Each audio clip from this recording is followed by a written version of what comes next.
The way I understand it, the Hays Code was the predecessor to what we know today as modern TV or movie ratings. The big screen that plays for on a movie, or the upper part of a screen that it says rated PG, PG-13, rated R, NC-17, and kind of anything in between. I think my view of movies differs because I've always been acquainted with this rating system. Pre the Hays Code in the early 1930s, cinema had no set rating system. It was just whatever goes. You could have whatever you wanted on there. An example, I was watching another part of the video we were required to watch before doing this assignment, and some of the videos had some pretty graphic scenes.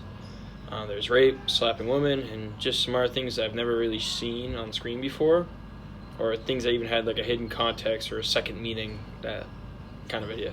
As a 21-year-old, I don't think any of that was too inappropriate. It was just what I don't normally witness. So going on to the Hays Code, some of the things that were written down on it when it was first created were what couldn't be used. Some examples are profanity by either title or by lip. This includes the words God, Lord, Jesus, Jesus Christ, anything if not used correctly, to religious services. Even using things like hell, damn, God, or any other kind of slang professions were not allowed. Any licentious or suggestive nudity, straightforward or even in a silhouette form. Legal traffic of drugs, any interference of sexual perversion, white slavery specifically, miscegenation, which sex relationships between white and black races, sex hygiene and venereal diseases, scenes of actual childbirth, in fact or in silhouette, children's sexual organs, ridicule of the clergy, and willful offense to any nation, race, or creed. Now, at the time of its conception, Hollywood, like most of America, was in that time period where it was mostly ran by rich white Catholic males. Religion was starting to make its way into the film industry after a string of morally questionable movies were released to the public. A fun loophole I actually found while reading online about this was foreign films were not bound by this code. So if people still wanted to witness edgy subjects like the ones mentioned earlier, they could. It just would probably be in a different language. For moviegoers, the movies at that time were a chance for escapism, to indulge in and forget about what was happening presently, which was at the time the Great Depression. That was right around when that occurred. I have a quote from here from one of my sources, Mashin. Many histories of Hollywood say that movies provide an escape for Great Depression. Audiences looking forward to forget their troubles. Many of the films of the pre-code era challenged that notion. Through the period, the studios portrayed America with a realism previously unseen in its history. Warner Brothers, with its stories, quote, torn from today's headlines, was the most prominent practitioner, but even the more patrician MGM, with more stars than there are in heaven, was not adverse to allowing the grim reality of daily life from seeping into the dream factory. Still, pre-code cinema was perhaps a little too grim for some, for these films prompted a climactic battle over censorship, a conflict born in real life scandal a dozen years later.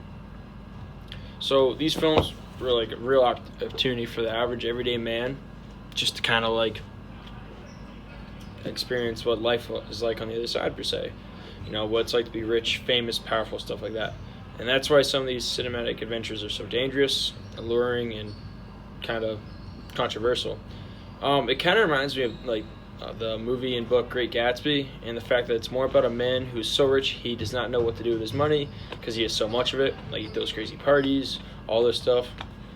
Has so much money he buys convoluted things like crazy cars and just ostentatious suits. It's almost like a fantasy that some people couldn't even relate or begin to relate to, and that's why they're drawn to it.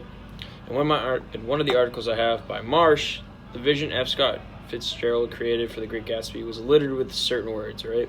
Words such as glamour, magical, magic, all along those. And those words kind of painted this idea in the reader's head about prominence and being on top of the world, per se, compared to their actual situation. And when you think of the words like magic, magical, glamour, beyond belief, you can't imagine, per se, because it's just so good. It's so amazing.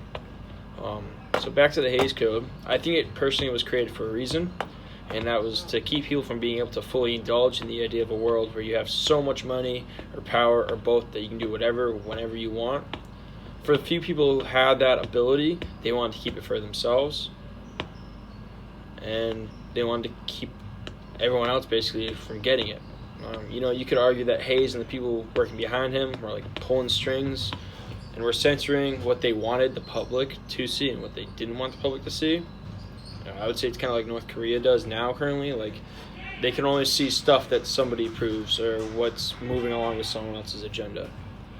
In conclusion, the Hayes Code and the current grading system for movies the Hayes Code and the current grading system for movies we have today were and are needed. Kids who are 5 years old don't need to like constantly hear swearing, see guns and bullets flying everywhere, nudity and all that inappropriate behavior, because it could influence them. Once people are older and have an understanding from the grips of reality and what's fiction, it can be appropriate. It was really fun to learn about the origin of the film grading system and more about older films in general. And I think the Hayes Code was good because it started off what we know today, which is what's appropriate per se, what's not inappropriate. That kind of leads into TV shows and even video games now, because the grading system for that's just a whole other mess and issue. And if you didn't have that, I think it'd be a lot worse than what was happening in the 1930s and 40s. So, thank you.